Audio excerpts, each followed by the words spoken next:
사사시대, 사사가 다스리던 그때 끝자락의 일입니다. 아직 사무엘이 등장하기 전이니까요. 유대 땅에 흉년이 들었다고 되어 있습니다. 당연히 먹고 살기가 점점 어려워졌겠죠. 그때 베들레헴에 살던 엘리멜렉이라는 사람, 아내 나오미와 어린 두 아들을 데리고 야, 이러다가 여기 큰일 나겠다. 살 곳을 찾아서 떠납니다. 모압 땅이에요.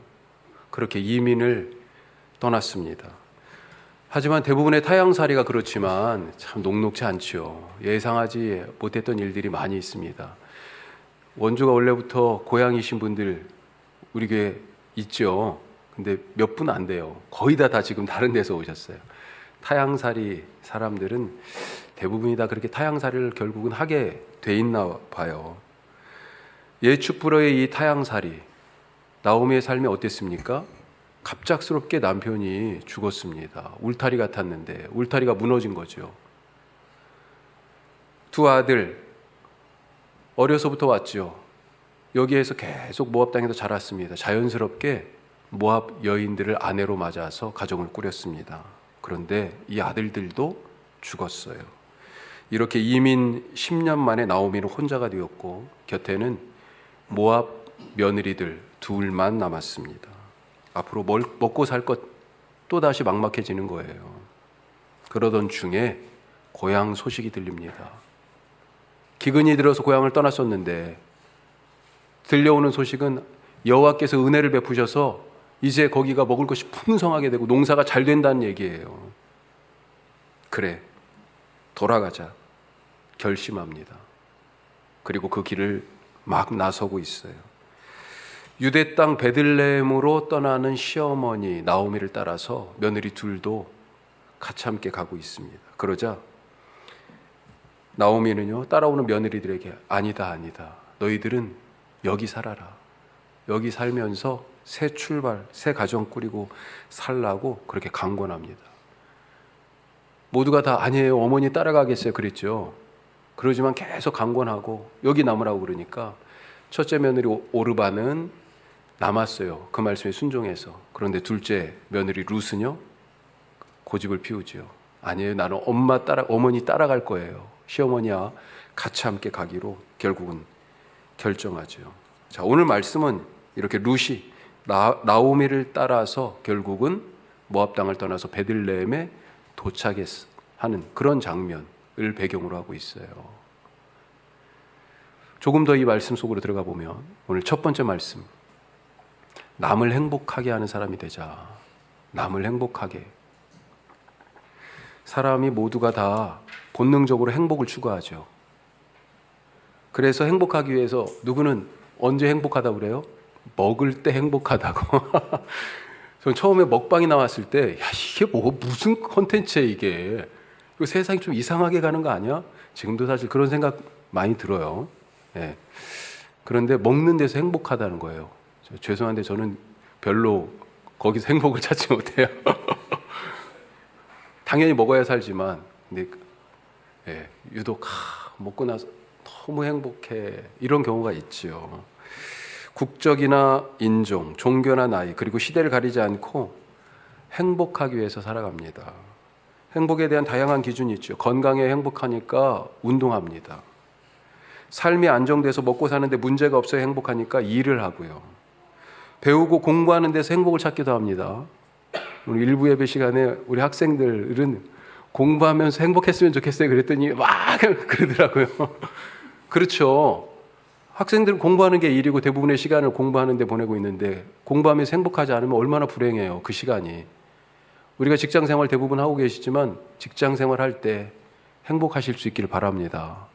그 일이 하나님께서 내게 주신 먹고 살기 위한 일을 사실 넘어서 행복하려면 어떻게 해야 돼요? 사명이 되면 하나님이 이것을 통해서 하나님 나라를 이 땅에서 일구며 살도록 하셨구나. 그랬을 때 더 행복할 수 있을 것 같아요. 또 어떤 사람은 가진 게 있어야 행복해. 그러면서 돈 버는 일에 애쓰지요. 그래서 집 하나 사고 땅 한 떼기 더 사고 그러면서 나는 행복해 이러죠. 행복을 찾아 누구는 결혼하고 자식도 낳고 그렇게 함께 지지고 볶고 살면서 아유, 행복하다 또 그러죠. 반대로 요즘은 행복하기 위해서 결혼하지 않겠다, 이런 젊은이들도 있습니다. 설령 결혼을 한다 해도 내 행복이 중요해. 그러니까 나는 아이는 낳지 않겠다. 내 시간 뺏기고 내가 그렇게 힘들어서 번 돈을 자식들한테 다 쓴다는 거, 그건 좀 너무 비합리적인 것 같다, 이렇게 생각하는 경우도 있는 것 같아요. 사실 하여튼 행복에 대해서 여기서 말하는 것이 상당히 단편적이고, 그리고 이 행복이라는 단어 자체가 어떤 점에서는 좀 추상적이기도 하죠.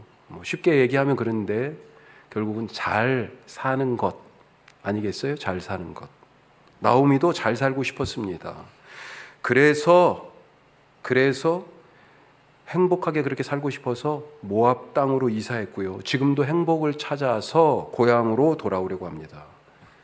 그런데 나오미는요, 자기 행복만 추구하는 사람이 아니었어요. 오늘 말씀 보니까 다른 사람이 행복해야 자기도 행복한 사람이에요. 그래서 자기를 따라오는 이 며느리들에게 너희들은 오지 마. 너희들의 삶이 있어. 그 삶을 살아. 너희들은 이 모압 땅에 남아있어야 더 행복할 것 같은데 너희들은 여기 남아있어. 나 혼자 갈게. 그런 거죠. 오늘 8절 말씀 한번 보죠. 자, 나오미가 따라오는 두 며느리에게 이르되, 자, 같이 해요. 너희는 각기 너희 어머니의 집으로 돌아가라. 너희가 죽은 자들과 나를 선대한 것 같이 여호와께서 너희를 선대하시기를 원하며. 아멘. 참 마음이 좋지 않습니까? 돌아가려는 이 베들레헴이 나오미에게는 고향이지만 이 며느리들에게는 타향살이잖아요. 타향살이가 얼마나 힘든지, 낯설고 불안정하고 외로운지 누구보다 나오미가 잘 압니다. 저도 길지도 짧지도 않은 5년을 남의 나라에서 이방인으로 살았던 적이 있습니다. 전에도 한번 말씀드린 것 같은데 교회 청년들, 보통 유스 그룹 그렇게 얘기하죠. 이 친구들을 데리고 그 연합수련회에 한번 참석한 적이 있습니다. 제가 어제도 구글로 한번 찍어보니까 5시간 가까이 나오더라고요. 안 쉬고 가면 5시간. 그러니까 아침에 출발해서 도중에 점심도 먹고 가다가 또 한 번 또 쉬고 또 한 번 쉬고 이러다 보면 한나절이 다 가는 거죠. 그 거리를 운전을 해가지고 밴에 애들 10몇 명을 이렇게 태우고, 그렇게 이제 도착을 했습니다. 그런데 애들이요, 첫날 저녁에 식당에 벌써 밥 먹으러 갔다 오면서부터 입이 이만큼 나왔어. 그럼 왜 그럴까? 여기까지 와가지고 은혜 받으러 왔는데, 저는 영어가 서투니까 못 들었는데 아이들은 벌써부터 이런저런 소리를 막 듣고 있었던 거예요. 동양인들을 막 비하하는 그런 소리가 뒤통수에서 계속 들려요. 신앙 수련회입니다. 거의 대부분의 사람들이, 거기에 온 친구들이 다 백인들이에요. 1,700명 가까이 모였습니다. 그런데 여기저기서 계속 그런 소리가 이쪽에서 뒤통수에서 앞에서. 그 다음 날부터는요, 애들이 집에 가자고 그래요. 우리 여기 있고 싶지 않다고. 집에 가자고. 어떻게든지 하여튼 달래가지고 여기까지 왔는데 그래도 한번 해보자. 달래느라고 난감했었습니다. 그래서 그런지 우리나라에 온, 여기서 일하고 살고 있는 외국인들을 보면 좀 달리 보여요. 얼마나 애쓰고 있을까. 얼마나 가족과 고향이 그리울까. 드러나게 어떤 때는 받는 그런 차별들, 또 은근하게 경험하는 그런 배제와 그런 멸시. 나오미도 10년간 모압 땅에서 이방인으로 살았습니다. 우선은 말이 다르잖아요. 아무리 모압 말을 배웠어도 몇 마디 딱 해보면 여기 사람이 아닌데. 우리도 알죠. 한국에 오신 외국 분들 중에 우리 동포들도 있잖아요.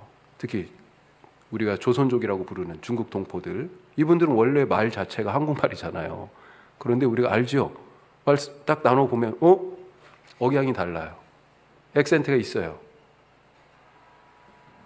그 당시는 또 종교와 문화가 하나지 않았습니까? 섬기는 신이 다릅니다. 그 종교에 따라서 문화와 풍습, 사는, 지키고 하는 것들이 다 달라요. 우리는 이렇게 하는데 여기는 이렇게 하네? 다른 게 너무 많지요. 자기 신앙을 지키면서 모압 땅에서 산다는 것 정말 쉬운 일이 아니었을 것입니다. 자, 그런데 그동안 모압 땅에 와서 이 나오미가 겪었던 그런 어려움들을 이제는 며느리들이 겪어야 할 차례예요. 친척도, 가족도, 친구도 다 여기 있잖아요. 베들레헴 가면 오직 아는 사람은 딱 하나, 시어머니 나오미 하나밖에 없어요. 그런 며느리들의 처지를 이 나오미가 생각한 거죠. 사실 나오미가 자기 행복하겠다고 생각하면 며느리들을 데리고, 아니 안 간다고 그래도 끌고 가는 게 자기를 위해서는 나아요. 사실 고향에 가지만 먹고 사는 뾰족한 수가 있습니까? 올 때 다 팔아가지고 왔잖아요. 그런데 지금 뭐예요? 돌아가는데 빈손이에요. 땅이 없어요. 어디 가서 일을 해야 하는데 이제 나오미는 늙었습니다. 누가 일을 한다고 써주겠어요? 힘도 없고 이제 어떻게 먹고 살까? 사실은 쉽지 않은 그런 귀향입니다. 그러니 이 젊은 며느리들 데리고 가면 하물며 먹고 사는 건 그래도 걱정 없겠지. 이 애들이 나를 그래도 끝까지 봉양해 줄 수 있겠지. 그런 생각할 수 있잖아요.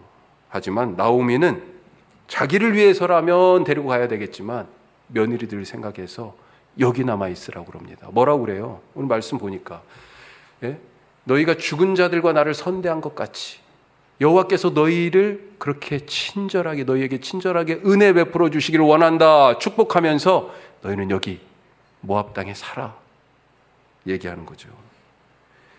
별거 아닌 말씀 같지만 참 대단한 결정입니다.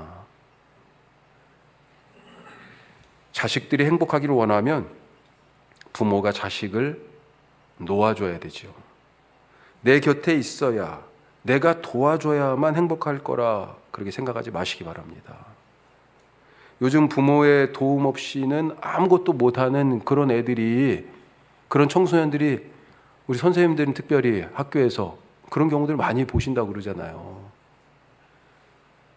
아니 그때마다 무슨 일이 있으면 엄마들이 와서 계속 간섭하고, 그래가지고 선생님들이 그냥 애들 가르치는 게 문제가 아니고 엄마들을 어떻게 상대하느냐, 그것 때문에 학교 일이 더 힘들어. 그냥 놔두십시오. 혼자 하게 놔두세요. 넘어져도요 충분히 혼자 일어날 수 있어요. 참고 지켜봐 주십시오. 길을 못 찾는 것 같아. 나는 해봤으니까, 이미 지나왔으니까 더 쉽게 이거 선택하면 좋을 것 같은데, 이 길인데 막 그래가지고 여기야 막 가서 얘기해 주는데 기다려 주세요. 자기 길을 찾을 수 있습니다. 아이는 아무렇지도 않은데 내가 불편해서, 내가 조급해서, 내 마음 편하자고 막 그렇게 그거 애들을 못 놓고 막 나서요. 저희 큰애가 어린이집 가기 전이었던 것 같아요. 서울 그때 뚝섬 근처 다세대 주택 빼곡한 그 골목 사이에서 저희가 살았습니다. 1층이었어요. 골목에, 그러니까 1층이니까 막 애들 노는 소리가 막 맨날, 그때 딱 때가 되면, 그 시간 되면 막 마그라그라고 막 소리가 나죠. 그때 우리 이종 목사 딱 보니까 한두 살 더 먹은 이 동네 형 누나들이랑 같이 막 어울려서 노는데 애들이 놀다 보면 막 울기도 하고 막 또 웃기도 하고 막 갑자기 막 깔깔거리면서 막 뛰어다니기도 하고, 그 중에 또 형 누나들 중에는 또 막 성격이 좀 괄괄한 친구들은 막 대장 노릇 누가 하려고 하고 흙바닥에서 뒹굴고 막 그러잖아요. 말도 행동도 옆에서 보니까 너무 거친 거예요. 그렇게 보이는 거죠. 야, 이거 우리 애한테 좋을 게 없겠다 싶어가지고 어느 순간부터 애를 안 내보내는 거죠. 안 내보내. 조금 더 온순한 애들, 조금 더 저렇게 거칠게 안 노는, 그렇게 거칠게 말하지 않는 애들이면 좋겠는데, 그러면서 저도 그때는 잘했다 그랬습니다. 그런데 나중에 생각해 보니 잘한 걸까요, 그게? 예. 아이를 위한 과연 그런 결정이었을까요? 사실 부모 마음 편하자고 그런 거죠. 애는 바깥에서 애들 노는 소리가 나오면 자기도 나가서 놀고 싶다고 졸라요. 그런데 야, 저기 가면 뭐뭐 하고 뭐뭐 해서 안 돼. 막 엄마랑 놀자, 아빠랑 놀자, 어디 이제 갈 거야. 막 이런 식으로 못 나가게 했던 거죠. 나가 노는 게 행복한 애. 부모는 자기 행복, 자기 만족을 위해서 애를 손아귀에 딱 붙잡고 있었던 것입니다. 자식들도 마찬가지예요. 우리 일부 예배 때는 다 얘기를 꼭 해야 되겠더라고요. 예. 자식들도 마찬가지예요. 무슨 말이냐? 부모가 자식들을 놓아야 하듯이 자식들도요, 부모님들을 좀 놓아드리세요. 놓아드려. 예? 언제까지 내 행복을 위해서 부모님의 희생에 기댈 거냐 하는 거죠. 혼자 자식들은 서야 됩니다. 그동안 부모님들이 각자의 형편에서 하실 만큼 하셨잖아요. 경제적으로도, 정서적으로도, 또 시간적으로도 쏟아부은 것, 이걸 어떻게 다 계산할 수 있어요? 사실 받은 입장에서는 그게 계산이 잘 안 돼. 준 것만 생각나지. 그렇죠. 우리가 부모님들의 그 정성, 헌신을 계산할 수 없지만 굳이 한번 계산을 해본다면, 예? 요즘 만약에 아기를 키워주기 위하여서 누군가를 오세요 해가지고 불러서 돈을 드린다면 얼마를 드려야 돼요? 몇 시간에 얼마? 아니, 밤을 새워서 만약에 입주해서 그렇게 한다고 그러면 쉽지 않죠. 월급 받아가지고 그거 되는 것 어렵습니다. 예? 다 부모님들이 하신 거잖아요. 값으로 계산할 수 없는. 우리 청년들, 그래서 이제 더 이상 그만 기대라고 그랬습니다. 부모님들한테. 이젠 드려야 되지요. 혼자 서서 오히려 부모님들의 이제 흔들리는 삶을 붙잡아 드려야 되지요. 예? 요즘 자기 행복, 자기 감정에 몰두해서 사는 이기적인 사람들이 점점 더 많아지는 것 같아요. 나 행복하면 돼. 이런 생각으로. 대표적인 게 보이스피싱 같은 거 아니에요? 이거 정말 황당한 일 아닙니까? 이게 어떻게 직업이 될 수 있어요? 나 잘 살자고 다른 사람을 속여서 그 피땀 흘려 모은 돈을 순식간에 가로챕니다. 다른 사람이 잘 속아서 돈 내놔야 내가 행복한 거예요. 이거 완전히 미친 것 아닙니까? 데이트 폭력, 아니 더 나아가서 살인, 이것도 마찬가지죠. 이런 얘기들이 왜 이렇게 자주 등장해요? 나는 내가 행복하려니까 나는 당신하고 헤어져야 될 것 같아요. 이별을 통보합니다. 그러니까 뭐라고 그래요? 그 사람 붙들고 자기 감정에 취해서 왜 내 마음 몰라주냐? 왜 내 사랑 안 받아주냐? 나는 네가 있어야 행복하다. 너 없으면 난 죽을 거야. 그러면서 옥상에 올라가가지고 뛰어내리겠다고. 한두 번도 아니고. 그러다가 말리는 이 이별을 통보한 여자친구를 얼마 전에도 죽였잖아요. 나 행복하자고. 그런데 나오미는요, 자기 행복을 위하여 며느리들을 끌고 가지 않았습니다. 너희들의 행복을 위하여, 며느리들의 행복을 위하여, 어떻게 보면 시어머니 권리라고도 할 수 있는 부분을 과감하게 놨어요. 여기에 남아 사는 것이 너희를 위한 길이야. 다른 사람의 행복을 위하여 내 것을 내려놓을 수 있는, 특별히 우리 부모님들은 자녀들을 놓아주고요. 우리 자녀들은요, 부모님들 고만 붙잡으십시오.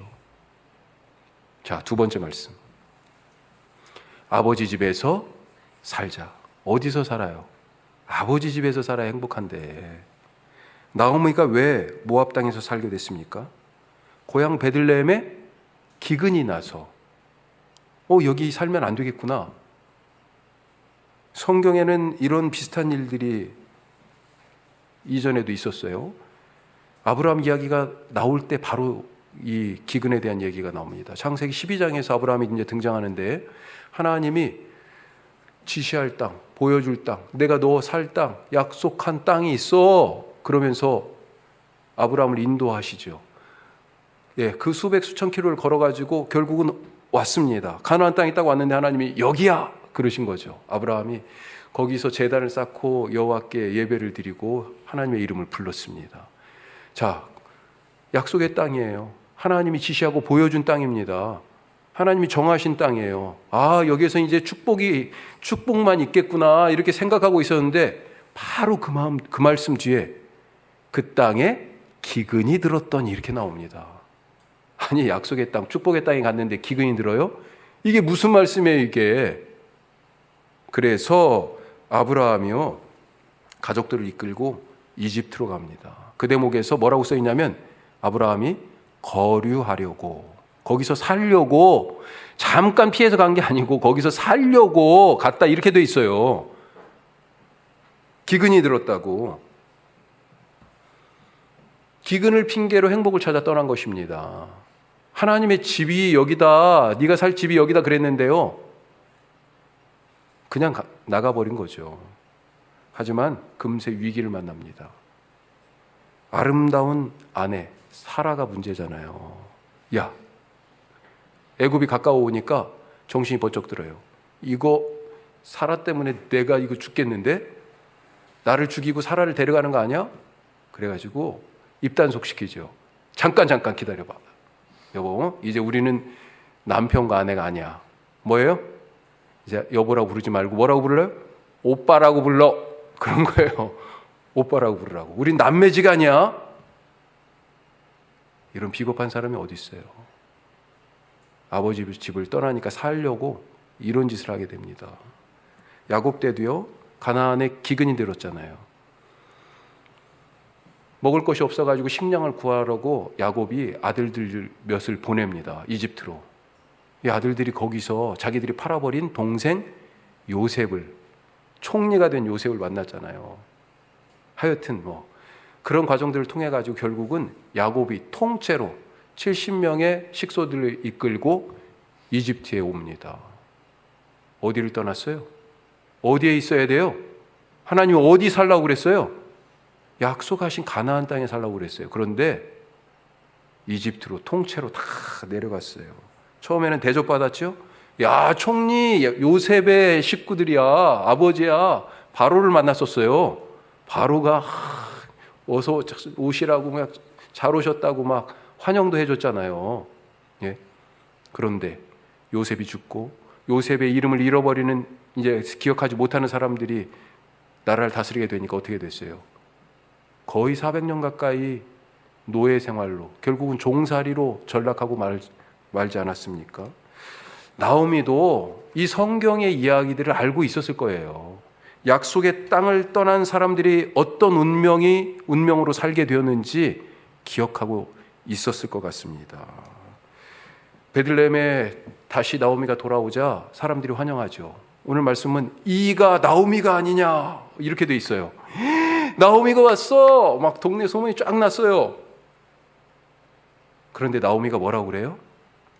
나는 이제 더 이상 나오미가 아니야. 나는 이제 마라야, 마라. 자기를 나오미가 아니라 마라라고 부르라고 그럽니다. 마라라고 그랬더니 마라탕 생각하지 마시고. 마라. 출애굽에도 나오죠. 출애굽기에도 마라의 쓴물. 쓴 물이에요. 쓰다라는 뜻입니다. 괴로움이에요. 나오미는요, 기쁨이에요. 환희예요. 즐거움이에요. 그런데 내 인생은 더 이상 즐겁지 않아. 내 인생은 이제 뭘로 채워졌어요? 텅 비었어, 텅 비었어. 가진 게 하나도 없어요. 빈손이에요. 떠날 때는 풍족하게 갔는데 지금은 빈손이에요. 인생이 괴로움 뿐입니다. 있다고 한다면. 그래서 나오미가 아니고 마라라고 부르래요. 이유가 뭐예요? 자, 20절 후반절부터 21절까지 같이 보면요. 같이 합시다. 이는 전능자가 나를 심히 괴롭게 하셨음이니라. 내가 풍족하게 나갔더니 여호와께서 나를 징벌하셨고 전능자가 나를 괴롭게 하셨거늘 너희가 어찌 나를 나오미라 부르느냐. 내 인생 이렇게 꼬인 것 하나님 때문이야. 그런 원망입니까 이게? 아니죠. 오히려 반성이고 회개입니다. 하나님을 떠났더니 하나님이 주신 땅을 떠나서 기근 때문이라고 핑계대고 더 잘 살아보겠다고 갔는데 이 모양 됐어요 라고 자기의 삶에 대한 처절한 반성이에요. 하나님이 징벌하셨다고 얘기하잖아요. 나오미가 떠날 때 빈손으로 간 게 아니에요. 뭐라고 돼 있습니까?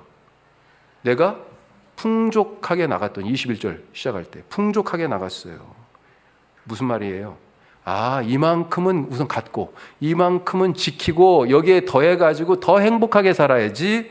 그리고 떠난 거였습니다. 기근 중이었지만 그때는 그래도 나름 풍족했는데 지금은요? 모두가 다 잘 사는 시대인데 나오미만 혼자 빈손이에요. 아버지 집을 떠나서 이랬구나. 다시 돌아오면서 그것을 기억하고 있는 건 아닐까요? 아버지 집을 떠나지 맙시다. 어렵다고 회피하지 맙시다. 자, 세 번째로 자식들은 부모님을 통해 하나님을 봅니다. 우리가 다 잘 알고 있잖아요. 그런데도 참 하나님 보여주는 그 삶 쉽지가 않죠. 며느리 중에 오르바, 큰 며느리는 나오미의 말을 듣고 모압 땅에 남았습니다. 순종한 거예요. 그것도 잘했다고 생각이 돼요. 그런데 또 이 룻은 어때요? 끝까지 어머니를 따르겠습니다. 고집을 피워요. 결국은 따라 베들레헴에 왔습니다. 자, 그때 이 룻이 하는 말도 이 룻의 이 결심을 표현한 이 말이 너무 정말 대단하지 않습니까? 사실 룻기에서 가장 유명한 구절인데 16절 말씀 같이 한번 보죠. 자, 룻이 이르되 내게 어머니를 떠나며 어머니를 따르지 말고 돌아가라. 강권하지 마옵소서. 어머니께서 가시는 곳에 나도 가고 어머니께서 머무시는 곳에 나도 머물겠나이다. 어머니의 백성이 나의 백성이 되고 어머니의 하나님이 나의 하나님이 되시리니. 아멘. 참 대단한 고백 아니에요, 이거? 나오미가 엄청 감동받았을 것 같아요. 예. 이게 이런 말이 단지 시어머니를 존경하고 사랑해서 아니, 그냥 우리 놔두고 혼자 고향으로 돌아가는 이 노인네 뒷모습이 너무 쓸쓸해 보여가지고 그게 인간적으로 너무 안 돼 보여서 아니 그동안에 살았던 시간 정이 너무 들어가지고 헤어질 수가 없어서 그래서 이런 말을 하고 있는 걸까요? 룻이 나오미에게서 그동안 함께 같이 살면서 나오미를 통해서 배운 것 아니었을까 이런 생각이 들어요. 나오미는 그동안 하나님의 인도하심이 아니라 자기 행복을 찾아 여기까지 왔음을 깨닫습니다. 그리고 회개해요. 그러니까 돌아가는 거죠. 그래서 풍성하게 나갔다가 내가 빈손으로 왔습니다. 하나님이 나를 징벌하셨습니다. 사실 이렇게 얘기하는 거예요. 이건 자기 처지를 비관하는 게 아니고 사실은 다시 하나님 안에서 다시 시작하겠습니다라고 하는 그런 희망을 사실은 갖고 하는 그런 얘기입니다. 오늘 말씀 사실 맨 마지막에 뭐라고 돼 있어요? 예? 맨 마지막 절에 22절에 나오미가 모압 지방에서 그의 며느리 모압 여인 룻과 함께 돌아왔는데 뭐라고 돼 있어요? 그들이 보리 추수 시작할 때 베들레헴에 이르렀다. 사실은 이게 복선과 같은 얘기예요. 보리 추수 시작할 때. 요즘 수요 말씀마당에서 레위기에서 이때가 언제예요? 초실절이에요. 초실절. 신약으로 얘기하면 부활절 때예요. 빈손이었는데요. 보리 추수가 지금 시작돼요. 드디어 삶에 하나님의 공급하심과 채워지심이 이제 시작될 거라는 그런 복선이에요.